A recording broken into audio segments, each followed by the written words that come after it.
Halo sobat, pasti kalian sering dengar istilah mesin piston kan? Nah, jenis mesin yang satu ini memang jadi andalan di berbagai kendaraan maupun mesin berbahan bakar minyak yang sering kita temui sehari-hari. Kenapa sih disebut mesin piston? Karena mesin ini memanfaatkan gerakan naik turun piston untuk menghasilkan putaran dan tenaga yang membuat kendaraan kita melaju dan menggerakkan mesin lainnya. Keren kan? Nah, yang menarik nih, mesin piston ini punya dua jenis berdasarkan siklus kerjanya. Ada yang namanya mesin 4 tak dan mesin 2 tak. Penasaran apa bedanya? Yuk kita bahas. Pada mesin 4 tak, terdapat 4 kali gerakan naik turun piston untuk menyelesaikan satu siklus kerja. Yang pertama adalah langkah hisap, yaitu campuran bahan bakar dan udara dihisap masuk saat piston turun ke bawah. Pada langkah ini katup intake terbuka. Yang kedua adalah langkah kompresi, yaitu campuran bahan bakar dan udara yang dihisap tadi ditekan saat piston naik ke atas. Pada langkah ini katup intake dan katup exhaust tertutup. Yang ketiga adalah langkah pembakaran atau langkah tenaga, yaitu campuran bahan bakar dan udara yang ditekan tadi dibakar oleh percikan api busi. Ledakan dari pembakaran akan mendorong piston ke bawah dan menghasilkan gaya tekan seperti saat kita mengayuh pedal sepeda.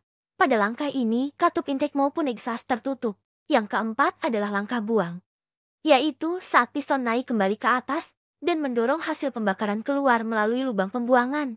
Pada langkah ini katup exhaust terbuka, sedangkan pada mesin 2 tak, terdapat 2 kali langkah naik turun piston untuk menyelesaikan 1 kali siklus kerja.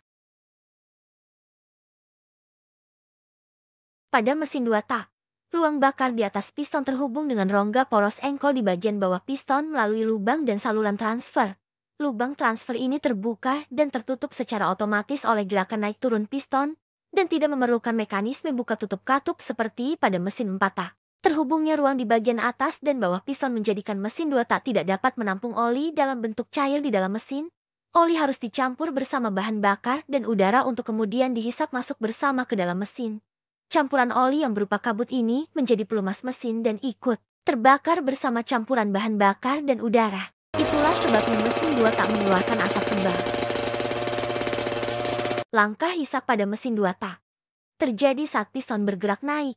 Hal ini dikarenakan lubang intake terdapat di bawah piston. Pada saat yang bersamaan di ruang bakar juga terjadi proses kompresi karena piston bergerak naik. Lalu ketika piston terdorong turun kembali oleh ledakan pembakaran, campuran bahan bakar, oli dan udara yang tadi terhisap di bawah piston ditekan sehingga menuju saluran transfer. Ketika piston turun ke bawah, maka lubang transfer terbuka sehingga campuran segar masuk ke ruang bakar, sekaligus meniup gas sisa pembakaran keluar lewat lubang pembuangan. Untuk sistem pelumasan, mesin 2 tak butuh pencampuran oli dengan bensin dan olinya dikabutkan bersama bahan bakar dan akan habis terbakar. Oli tersebut bisa dicampur langsung dengan bensin atau bisa menggunakan pompa oli yang secara otomatis menyemprotkan kabut oli ke lubang intake mesin 2 tak. Sedangkan pada mesin 4 tak, cairan oli ditampung dalam mesin dan mengalir saat mesin bekerja untuk melumasi bagian-bagian yang bergerak. Pada jangka waktu tertentu, oli pada mesin 4 tak harus diganti dan diisi dengan yang baru. Nah, sekarang kalian udah paham kan bedanya mesin 2 tak dan 4 tak? Masing-masing punya kelebihan dan kekurangan sendiri. Tinggal disesuaikan sama kebutuhan kita aja. Gimana? Menarik kan pembahasan kita hari ini? Kalau kalian suka dengan konten-konten kayak gini, jangan lupa like, komen, dan subscribe ya. Sampai ketemu di video berikutnya dengan pembahasan yang gak kalah seru. Dadah!